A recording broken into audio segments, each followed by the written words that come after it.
Hola, sí, Hola, bienvenido. Muchas gracias por darnos tiempo para platicar de tu novela Los pecados de la familia Montejo. Y antes que nada, te quiero pedir una disculpa. Noviembre para mí fue un caos, me hice bolas, nunca se me va un cierre con autor, pero bueno, te quiero pedir una disculpa. no pasa nada. Ok, Mi y preocupación era bueno, que se juntara con lo de hace rato. sí, no, perdóname. Y bueno, quisiera yo, pues primero darte la bienvenida a Atando Libros. Por segunda vez tenemos la suerte de charlar contigo. Y antes ya de entrar en materia de tu bestseller, Los pecados de la familia Montejo, te quiero felicitar porque ya vas en la edición decimosegunda de Yo Díaz, que ya se acabó. Sí, Yo Díaz en la FIL Guadalajara, acabo de ver tu post y ya estamos esperando la decimosegunda edición. Muchas felicidades. gracias. Sí, justo llevaron como una caja y se acabó luego porque llevaron bien poquito, así fue así como de, ¿y ahora? Y me dijeron, no, pues es que nos tardamos en reimprimirlo, pero ya. Lo Perfecto. bueno es que en Gonville, en el stand de Gonville y de Gandhi, ahí sí lo tienen. Entonces, realmente sí está en la feria. No, qué maravilla. Qué bueno. Y bueno, esto la verdad es que nos da mucho gusto porque lo que estábamos ahorita platicando mientras nos contactábamos contigo era que Los pecados de la familia Montejo fue tu primera novela y realmente sí empiezas a abordar toda la parte del porfiriato.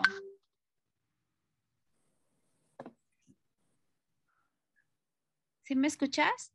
Sí, Y se convierte pues en tu primer bestseller. Entonces, para ti, visto a la distancia, después de 2013, ¿qué te parece que estemos releyendo esta lectura? no, la verdad es que estoy muy feliz con este libro porque o sea, sí fue mi primer bestseller. Me imagino que ustedes ya leyeron la edición de bolsillo. Esta tal vez la edición. Bueno, este es el primer libro que se lo imprenta. Este es mi primer libro en la vida. Entonces, sí es una locura porque sigue vendiendo. Se reimprimió este año la edición de bolsillo y de repente digo, o sea, así como me sorprende que yo días a punto de cumplir 5 años se siga reimprimiendo, me sorprende que Los pecados de la familia Montejo después de, bueno, porque está a punto de cumplir los 10 años, se siga reimprimiendo y se siga vendiendo. La verdad es que me impresiona, creo que tiene más que ver con los personajes que conmigo, pero la verdad es una bendición que mis libros se queden con el público. Claro. Ahora, esta novela es una novela histórica en toda forma, a diferencia un poco de lo que podría ser Yo Díaz, que sí, es una novela histórica, pero ahí estás hablando directamente en primera voz. Porfirio habla en primera voz y habla de sus recuerdos. La novela de Los pecados de la familia Montejo es realmente una novela que tiene algo de suspenso, negra y novela histórica. ¿Piensas volver a retomar este género que te queda tan bien? Pues intenté hacerlo así con Soy Malintzin, que los capítulos quedaron abiertos y todo, pero sí, ya claro, ya tenía varios libros de experiencia. En este caso estaba empezando, entonces eh, tengo planeada la segunda parte desde que salió el primero. Lo que pasa es que ya no puedo escribir así, entonces la verdad es que sería forzar mucho mi estilo para poder lograr otra vez lo que fue Los pecados de la familia Montejo, pero a mí me gusta mucho la parte de suspenso, me gusta tomar todo eso como, o sea, me encanta leer a Agatha Christie, entonces pues vengo de ahí y aprendo de ella, entonces probablemente habrá más adelante algo parecido, pero probablemente no esté relacionado con los Montejo. Ok. Y bueno, ya nada más la última pregunta para dar paso a las demás. Muchas preguntan que si esta novela tiene que ver con los Montejo, pero pues esta familia está situada en la Ciudad de México y los famosos Montejo en Mérida. Sí, la verdad es que ponerle Montejo a la familia fue algo más estilístico, porque creo que O sea, al final necesitaba o sea, me gustaba el nombre de Beatriz porque creo que es un nombre fuerte para el personaje y quería un apellido igual de fuerte, entonces le puse Montejo y se me barrió y escribí toda la historia y cuando se publicó el libro todos me preguntaban que si eran los Montejo de Mérida y la verdad es que en ese momento no lo vi, lo debía haber visto porque se ve mucho del porfiriato y de historia, pero la verdad es que en ese momento no lo vi, pero no tiene nada que ver con esos Montejos, simplemente es una cuestión de cómo se crearon estos personajes. Claro, muchas gracias. Y bueno, quiero ahora darle la palabra a las demás para que te pregunten, te comenten todo lo que les ha parecido esta novela. Y adelante, Eva, porque yo ya veo que se te cuecen las habas. Gracias, gracias. Pues un gusto, Pedro. Creo que ya llevo todos tus libros leídos y sin embargo, esta, wow, me encantó. No pude parar de leerla. Enseguidita se me fue como hilo de media por todo eso. Dije, bueno, es la primer novela y sin embargo es la que más me ha impactado con respecto a los otros libros, ¿no? De Don Benito y de Dios Díaz. No sé, algo tiene que yo sí quisiera que volvieras a escribir así, ¿no? Es linda, linda. O sea, atrapa esa parte del suspenso, de cómo redondeas. Ese final fue increíble, de lo que resistimos, persistimos, ¿no? Lo que resistes, persiste, esa parte de las buenas costumbres y lo que juzgamos es lo que más vamos a traer. Bueno, me encantó, cerraste perfecto. Y bueno, preguntas. Es, ¿qué, qué personajes te inspiraron familiares o quiénes son en tu vida real estos personajes que les estás dando vida, si nos comentas de eso? Pues el personaje de Beatriz Montejo salió de, bueno, o sea, mi abuela paterna era una mujer muy fría, o sea, no es que fuera mala, pero era una mujer extremadamente fría porque le tocó vivir la Guerra Civil Española. Y cuando crecíamos, mi hermana y yo teníamos este chiste de, pues claro, era como Catalina Krill, y era, o sea, nosotros decíamos que era mala, pero eventualmente creces y te das cuenta que no es que sea mala, lo que pasa es que las cosas que vivió y cómo tuvo que escapar de España y al final cómo añoraba un país al que ya no regresó a vivir, pues sí fue, o sea, la llevaban a hacer de cierta forma, pero eventualmente una tía me dijo, oye, ¿y si escribes la historia de su vida? Y no sé por qué en mi cabeza fue así como de, en lugar de escribir la historia de su vida, ¿por qué no escribo si de verdad fuera mala? O sea, si de verdad fuera todo lo que decíamos de niños que era. Y así fue como nació Beatriz Montejo y el resto de los personajes nacieron con esta idea de, si ya tengo este personaje central que es muy fuerte y que va a llevar toda la novela, eh, ¿qué tipo de personajes o qué tipo de familia debería tener para estar en oposición a lo que ella es y pensaba? Entonces el resto de los personajes simplemente fue o sea, fueron ficticios porque necesitaba yo tener esa posición constante con el personaje. Entonces, este, hay gente de familia que le dice si es tal o es cual y seguro y todos se pelean por ver quién es quién porque creen que estaba escribiendo la historia de la familia, pero no realmente nada más es un qué tal si mi abuela si fuera mala y lo ubiqué en el porfiriato porque pues es la época en la que más me siento cómodo y de la que más sé, entonces eh, también sirvió para hablar de cómo era una familia acomodada en el porfiriato y lo que pesa, lo que le pesó a algunas de estas familias, pues que llegara la revolución. Entonces, así fue como se fue estructurando este cast de personajes.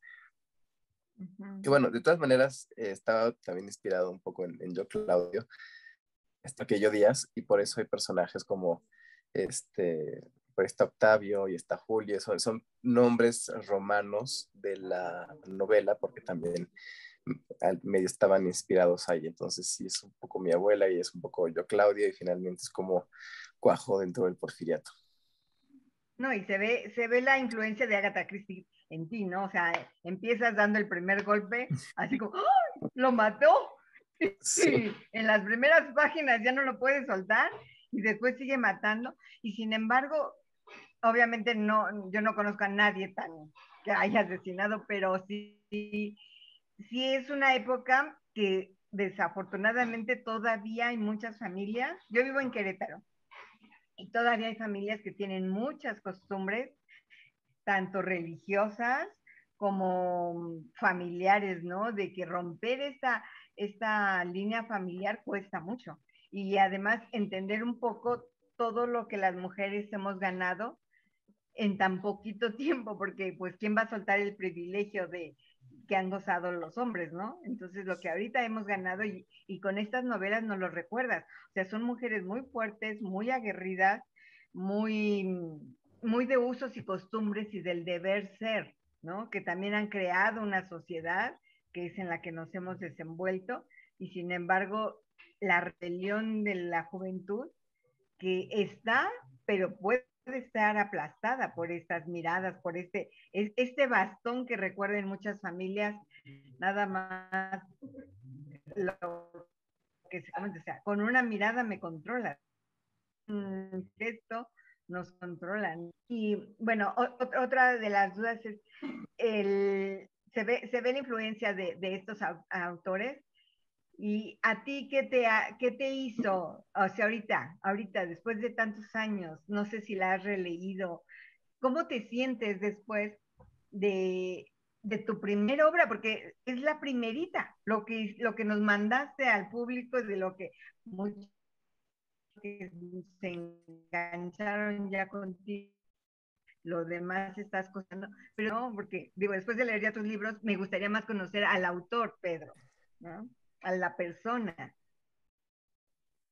Pues digo, sí, al final, más bien en un principio, pues sí era mucho más inocente en cuestión de editoriales y de cómo escribía las cosas. Y estos libros, este libro en particular, a diferencia de los otros, porque era mi primer libro, pues sí lo escribía pensando, híjoles, ¿qué va a pensar mi mamá? ¿Qué va a pensar toda la gente alrededor? Porque al final, pues yo sabía que lo iban a leer, entonces sí estaba pensando mucho en ellos y al final eh, lo que me dio yo días en adelante es que más bien estaba escribiendo el libro, decidí escribir los libros para mí, los libros que yo quería escribir. Yo creo que si hubiera escrito Los pecados de la familia Montejo sin miedo y ya con todo lo que sé ahora, claramente sería muy, muy diferente.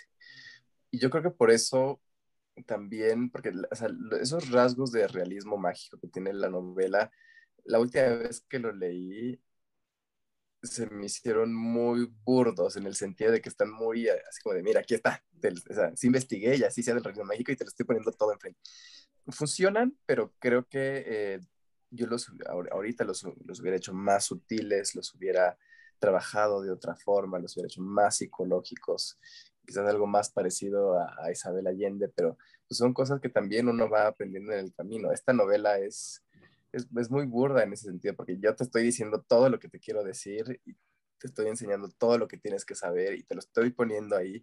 Y al final por el tipo de historia funciona y por el tipo de personajes creo que funciona, pero sí fue muy arriesgado. Ahorita ya no me gusta hacerlo, me gusta más jugar con la sutileza de las cosas y con lo que no estoy diciendo y con lo que el lector se imagina y es muy diferente. Entonces, pues sí, ha cambiado mucho mi forma de escribir y mi forma de relacionarme con mis historias y de cómo he dejado atrás esos miedos, porque al final escribo yo las historias que quiero escribir y finalmente pues también me ha llevado hasta aquí. Así sí ha habido una evolución interna de cómo escribo y de qué es lo que quiero escribir.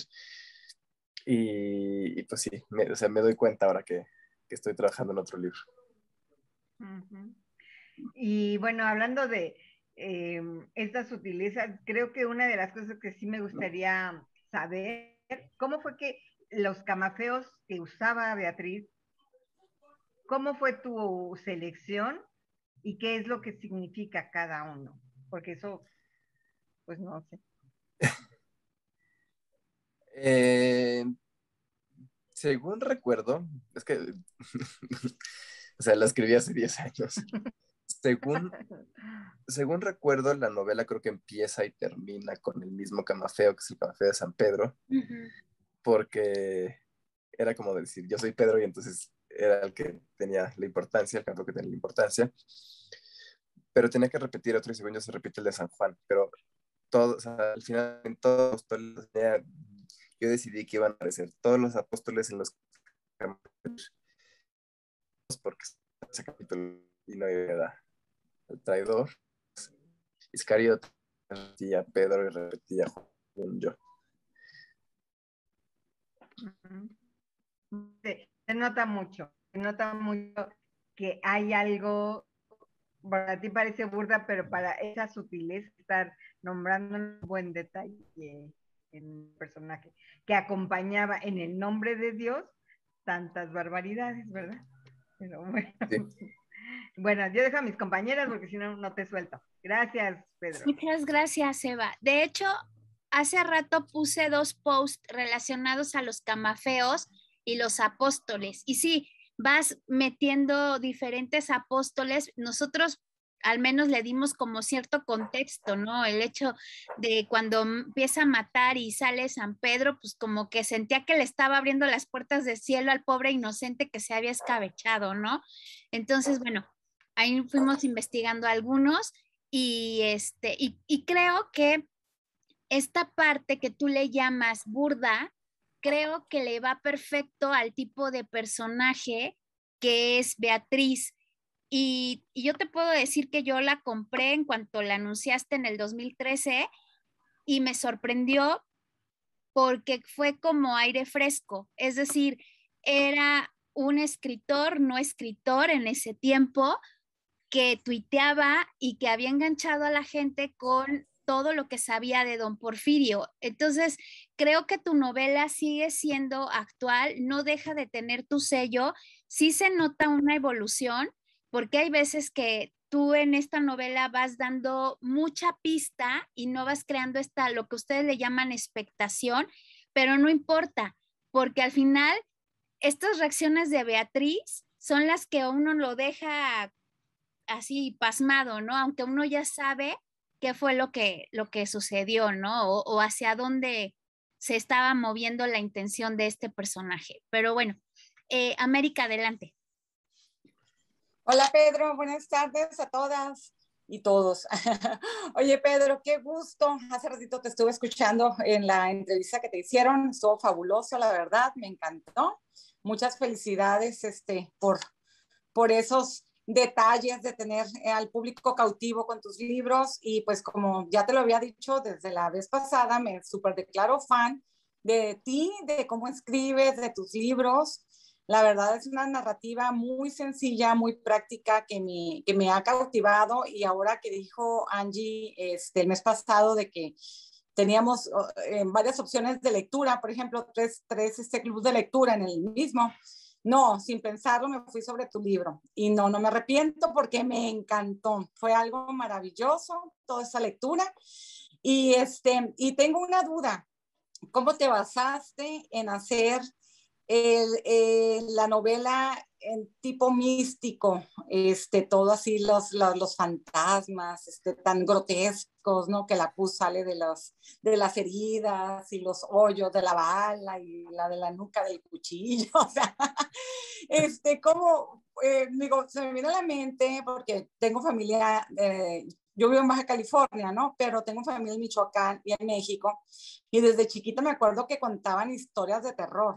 O sea, en las casas de mi abuelito, de mis tíos, la sobremesa eran historias de terror. Y se me vino a la mente situaciones de aparecidos que decían que en tal hacienda había una mujer que caminaba y así, ¿no? Entonces me vino a la mente muchas cuestiones, que realmente pues también es folclore mexicano, ¿no? Las apariciones, los fantasmas, ¿en qué te basaste? Y si alguna vez has tenido alguna manifestación. ¿O por qué motivo?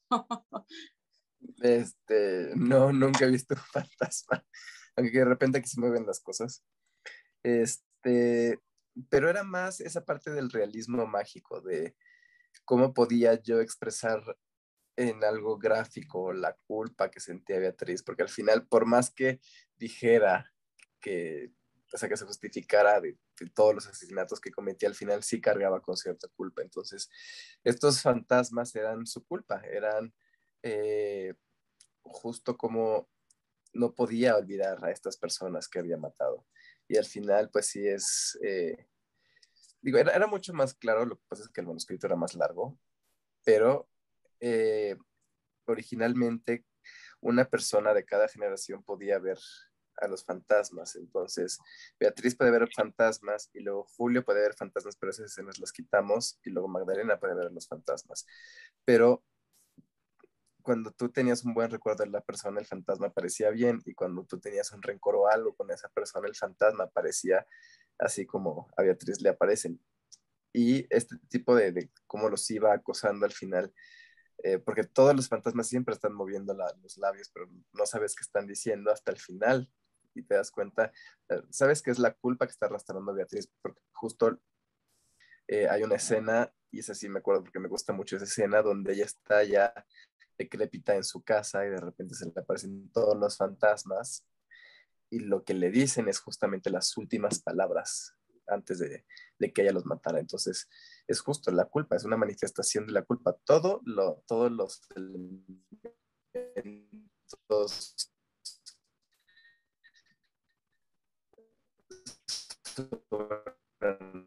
naturales o mágicos que aparecen en el día sentado. Al final, nadie más que el interesado puede ver o puede ser partícipe de eso.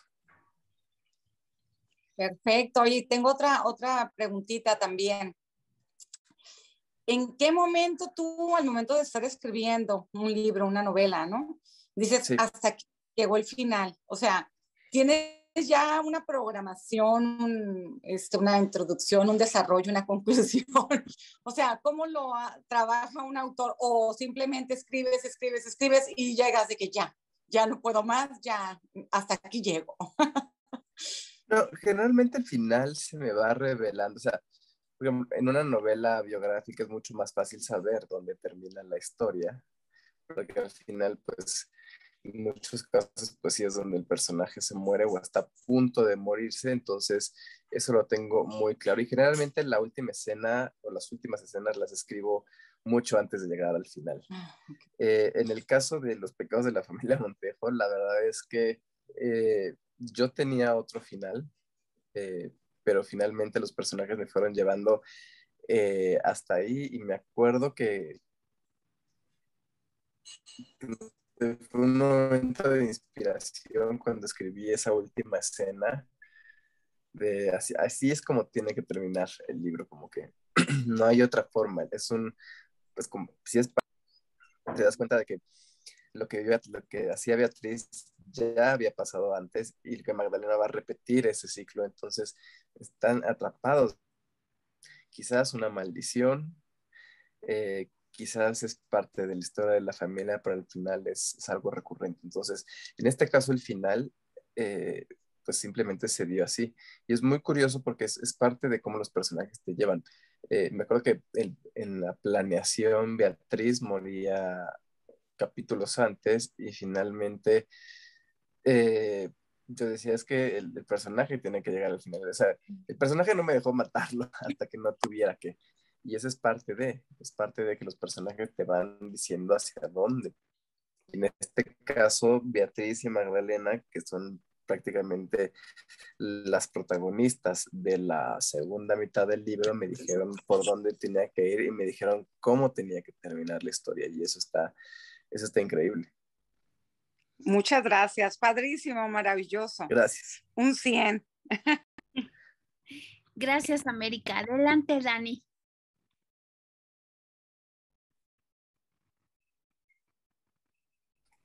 Hola Pedro, un gusto otra vez estar contigo y poderte, pues en primero agradecerte el libro, ¿no? Que nos estuvimos cautivadas con él, leyendo paso a paso, viendo a cada uno de los personajes, a unos con mucho cariño como a Julio, a otros pues como Beatriz, así como que ay, ya no la soportábamos, ¿no? Y como tú dices, tuvo una larga vida con ganas de que hubiera muerto desde el principio, pero no, pues el personaje te va dando y vas viendo, ahora sí que seguimos contigo, ¿no? Y como tú dices, tenía que llegar hasta donde llegó, pero Sí, eso me llama la atención, ¿no? Que los patrones se repiten. A veces uno como hija, como mamá, no quisieras hacer cosas y siempre algunas veces sigues con ello, ¿no? La verdad yo no me esperaba el final, aunque a lo mejor tú sí lo veías venir en capítulos anteriores. Yo no, yo sí me sorprendí porque pues pensé que Magdalena no iba a llegar a eso. Y cuando vi que ella lo quería, decía, pues si ya está muy viejita y todo, ya como para qué le busca, o sea, ya que la deje, ¿no? Ya de todos modos yo creo ya no le faltaba mucho y sin embargo Magdalena tuvo pues el valor, los genes, no sé, como para enfrentarla y matarla y luego pues al esposo verle ahí poquita pintura y dije, ay, ¿cómo? Pues también él ya no le va a parecer, no lo va a comprender, no van a platicar. Eh, Ay, pues sí me quedé con esa angustia, pero pues se refiere a lo mismo, ¿no? A que los patrones se repiten. Sí, se repiten. En este caso sí es completamente cíclico.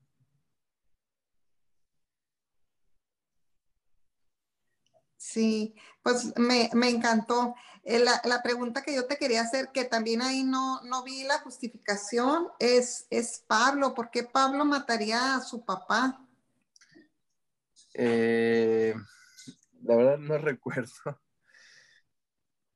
pero digo, además de que lo crió Beatriz, ya con eso tienes, era un poco justo, es un personaje que sale de Yo Claudio y entonces en Yo Claudio eh, Calígula mata a su papá, así, de la misma edad, precisamente porque es una forma de demostrar que él es el que tiene el poder y él es el que está en control y yo pues simplemente imité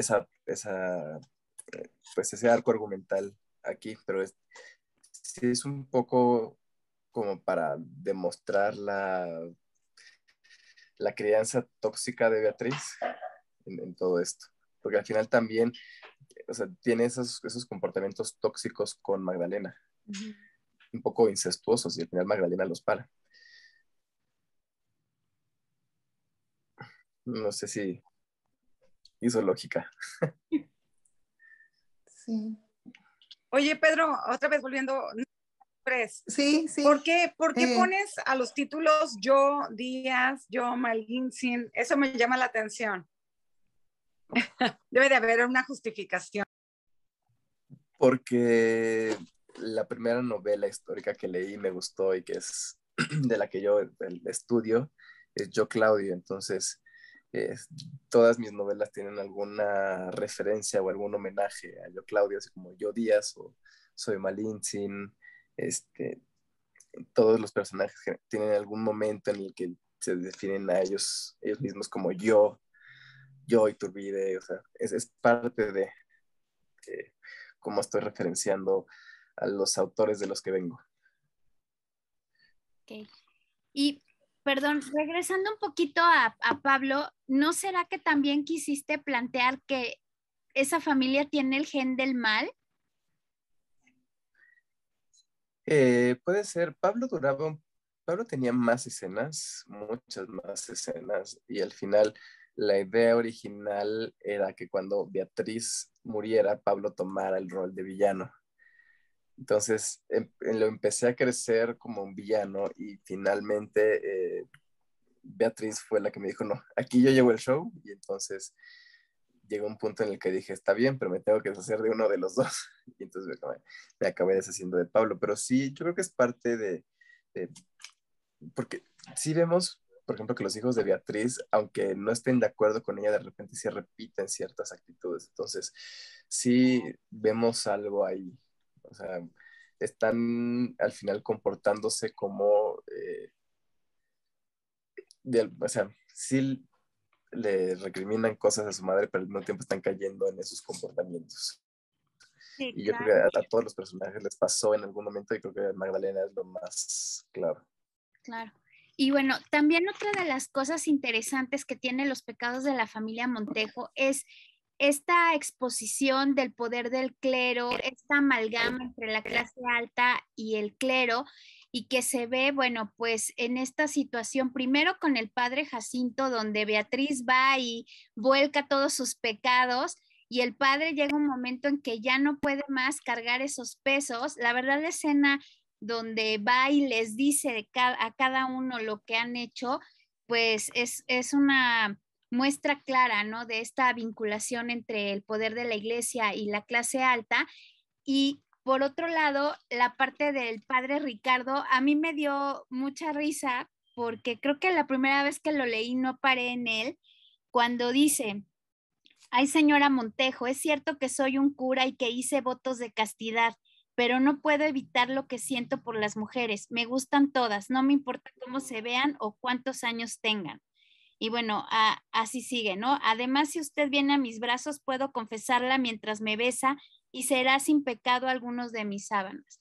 Entonces, también creo que expones aquí, pues, algo que ha sido un tema también álgido, ¿no? Esta parte de el voto de castidad, pero el poder de la iglesia para justificar ciertas cuestiones, que aquí en este personaje no se denota de esa manera, pero sí se ve que pues es de cascos ligeros y que por dar venias, pues venga chapacá. Los dos, los dos curas rompen sus votos. Es algo, es algo que me gustó. O sea, tener a los curas, tener esa parte, porque muchos de estos personajes son de apariencia. Entonces, como los curas rompen esa apariencia es justamente manteniendo una imagen pública de castidad y al mismo tiempo, pues, rompiendo esos votos. Que al final, por ejemplo, si no se quemara la iglesia, no te enterarías que el otro, que en el manuscrito original, el esposo de Beatriz, no, el esposo de Magdalena, era, era hijo del primer cura. Se acercaba a la familia para investigar por qué había muerto su padre. Al final, es una trama que me gustaba mucho. En su momento, la editorial consideró que estaba muy exagerada y ya luego la leí hace poco y dije, no, sí funcionaba, pero bueno, es parte de lo que como un escritor novel te dicen, esto no funciona, y tú dices, sí, no funciona, pero sí funciona. Entonces, sí, eso era muy curioso porque al final explica qué hace ahí el esposo de Magdalena. Ahorita se me fue su nombre, pero justo. Claro. Muy, y aparte ahorita es actual, ¿no? Muy actual con las cuestiones Sí. que están sucediendo. Pero bueno, gracias, Pedro. Adelante, Eva, ¿ibas a preguntar algo? Sí, o sea, comentarle que retrata muy bien esa época del porfiriato, pero pues sigue siendo actual, ¿no? Yo creo que por eso nos atrapa, porque no es nada más el decir lo que pasaba, sino sigue pasando esta doble moral, esta sociedad de los usos y costumbres, de las buenas familias, del buen decir, del buen estar, porque el hecho de la vajilla, ¿no? ¿Cómo describes la recepción con don Porfirio? Cómo él mismo va cambiando desde su apariencia hasta pues ya esta parte cuando se va al exilio en Francia. O sea, nos das mucha historia. Eso es lo rico, ¿no? Que son años y años de historia vividos en 3 generaciones sí, son 3, ¿no? Con la familia, o 4, Sí, 3, ¿no? 3. 3 generaciones en donde las cosas no cambian tanto, pero cambian. Como que estamos siguiendo este juego de yo hago y digo lo que tú quieres oír y que haga, pero hago lo que no sé, el papá de Magdalena, ¿no? Que al final termina casado con una chica más joven, sin tanta alcurnia, pero al final sigue siendo más rebelde, el que acompañó a su mamá, pero sin embargo, calladito, calladito, fue rebelde, se casó con quien quiso, le estuvo con la mamá, pero también se volvió a casar, no se quedó viudo como otros hubieran querido, hacerse cargo de todo, sino que invirtió en las cervecerías. O sea, es un personaje que calladito, calladito, como muchos, hacemos lo que queremos, pero sin conflictuarnos tanto, porque al final el no ser tan rebelde con su mamá, por lo menos no lo mató al principio, ¿no? Que fue lo que sí pasó con los dos primeros hijos. Claro. Sí, pues justo, yo creo que todos, Entonces, me sí, pregunta, perdóname, el comentario va a, ahorita, ¿tú qué opinión tienes de nuestra sociedad mexicana con eh, estos del buen decir, de la doble moral que estamos hablando de tu novela? pues no sé cuántas personas que han leído la novela hasta la fecha me dicen que así crecieron, que así es su familia, que sí sigue manteniendo, o sea, muchas costumbres de, por ejemplo, está bien que te divorcies, pero no lo digas en la mesa, o sea, hay cosas que mucha apariencia dentro de las familias, entonces, o sea, lo escribí porque así se manejaban la sociedad hace bueno, el porfiriato hace más de un siglo, pero me he estado dando cuenta que seguimos igual, seguimos, que de repente hay un secreto en la familia y no lo menciones en la mesa, o es cosa de chisme porque nadie se entere, o sí se comenta dentro de la familia, pero por favor no se lo comentes a nadie fuera porque qué van a pensar de nosotros. O sea, ese tipo de cosas siguen sucediendo y muchas veces tomamos decisiones en la familia eh, pensando en qué van a decir los demás. Entonces, al final,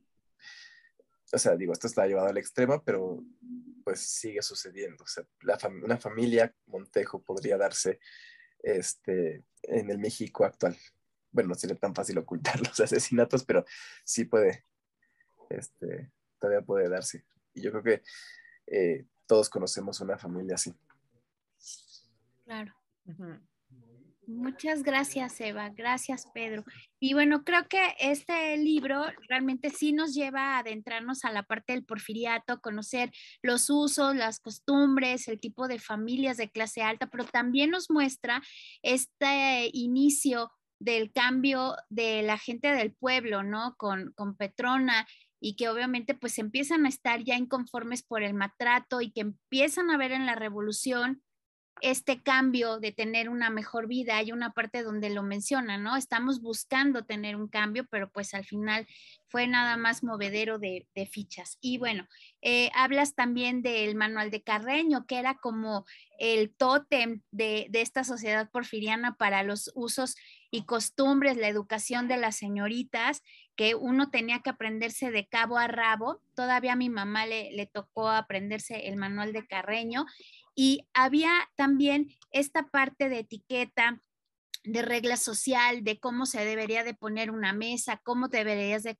comportar con los demás, como tú dices, tapar las cositas no tan agradables de la familia y dar siempre una buena cara. Y creo que es un retrato muy claro de la sociedad que tristemente en algunos aspectos se sigue repitiendo, pero yo creo que lo más interesante es que esta novela es una gran novela de suspenso.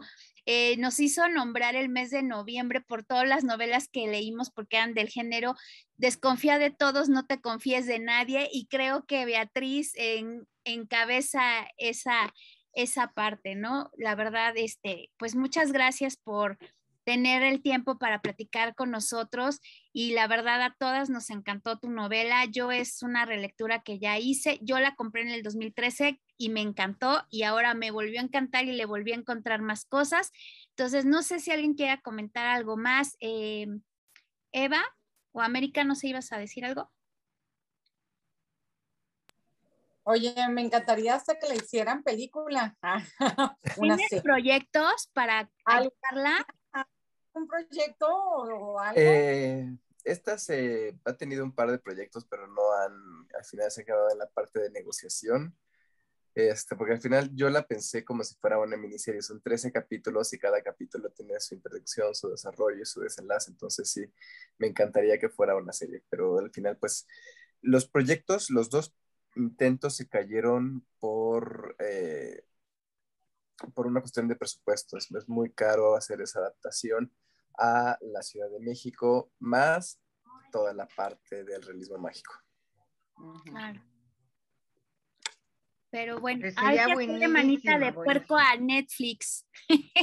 Sí, A Prime. Ojalá que sí. Así sí, es. que está buenísima para serie, ¿eh? Tiene todo lo que nos gusta, el suspenso, el realismo mágico, la historia. No, felicidades, felicidades, Pedro, porque creo que estás retratando. Te digo, he leído los otros y los he disfrutado mucho, pero esta no paré de leerla y al final me encantó. Me encantó esta parte que luego no contemplamos, juzgamos lo que somos, ¿no? Al final creemos que todos los demás son los malos y no sabemos el diablito que traemos dentro, ¿no? O qué emociones nos van a mover para hacer lo que hacemos. Y el juicio ante los demás es muy fuerte cuando también tenemos lo nuestro. Creo que cada uno de los personajes los hiciste lucir, aún Pablo, yo lo veía como esos niñitos de la profecía, ¿no? O sea, chiquito, pero con una maldad interna impresionante que da terror y al final sí ha de haber personas que están tan dolidas porque las personas que los debieron de haber cuidado, que los debieron de haber protegido, visto, pues son las que no se hicieron cargo, ¿no? Entonces, qué pena que su mamá haya muerto, pero que los padres se hayan sometido a la voluntad de otros por el qué dirán, porque los demás saben más de nosotros que nosotros mismos. O sea, ojalá que cortemos ya esta parte y que podamos tener jóvenes felices de ser quienes son y no que cumplan las expectativas de otros adultos. Gracias por esta historia, por recordarnos lo que no queremos para nosotros, ¿no? Gracias. Gracias, Angie. Eva. No, hombre, a Gracias. ustedes. Y bueno, no sé si tengan algún otro comentario, Dani. ¿No? Es que tarda en llegarle el audio. Pero nada más preguntarte, ¿qué personaje fue con el que más te gustó o del que le aprendiste algo? El que más me gustó, bueno, Beatriz Montejo, es una cosa, era bien divertido trabajar a Beatriz Montejo porque estaba yo pensando en qué maldad iba a hacer ahora y yo creo que ya en la segunda mitad del libro ya me reía. Siento que llegó a unos puntos donde sí era ridículo el personaje, pero tenía que llegar a ese nivel de no es posible que nadie lo vea. O sea, ¿cómo es que todos estos personajes la siguen confrontando si ya saben cómo terminaron los demás, pero ahí seguían? Y Beatriz Montejo estaba... Siento que al final se convierte en una caricatura de sí misma, porque al final es la evolución normal de este tipo de personajes de madres tan castrantes, porque sí es el arquetipo literario, pero la verdad es que disfruté muchísimo y bueno, aprendí a trabajar ese tipo de personajes, porque es un personaje muy, muy fuerte. Yo tenía, con todo de que me iba llevando, pues hay veces que yo sí tenía que jalarlo así como de, a ver, necesitamos hacer esto porque los demás personajes se tienen que pasar por algo histórico, entonces por favor. Pero... Plácate. Sí, plácate, Beatriz. Pero sí, aprendí mucho de ese personaje y es uno de mis favoritos de todos los libros. Pues sí, Gracias. La reina del cielo. Sí. Ya en grado, ya la perdimos a Beatriz Montejo. Pero bueno, Pedro, como siempre, pues te quiero agradecer el que tengas el tiempo para platicar con nosotros aquí en Atando Libros y ya siempre tomamos foto con el libro para tener ahí un recuerdo. Permíteme un segundo, Angie, porque estoy peleándome con la luz aquí de No la te sala, no preocupes. prende, pero pues ya, aquí estoy pegada al foco. A ver. Perdón. También yo soy fan. Entonces, bueno, te quiero agradecer, gracias y esperamos ver pronto otro de tus libros. Sabemos que ya terminaste la trilogía de mexicanas que hicieron historia, ya el número 3, Pero bueno, esperemos ver pronto tu próximo libro, que creo que ya estás trabajando en él, ¿verdad? Sí. No, Bueno, pues felicidades, felicidades por tanto trabajo y por los frutos Gracias. que está dando. La verdad es que yo admiro tu humildad de estar con nosotras, de compartirnos lo que nos das, no nada más en el escrito, sino la cercanía de poder estar con eso que a nosotras nos agrada, ¿no? O sea, lo que decíamos en el club, podemos leer cada quien el libro, no tiene problema, pero el comentarlo, el estar contigo, el tener el libro es un plus que nos deja algo, ¿no? O sea, es ser diferentes personas como lo que nos pasa cada día por haber leído algo diferente. Muchas gracias, gracias por lo que nos das y gracias compañeras por presentar. Muchas gracias. Gracias. hombre, a Gracias. ustedes. Hasta luego, Pedro, gracias. Pedro, Bye. y sí, Muchas Instagram. gracias. Dale. Gracias. Luego, Un beso. gracias.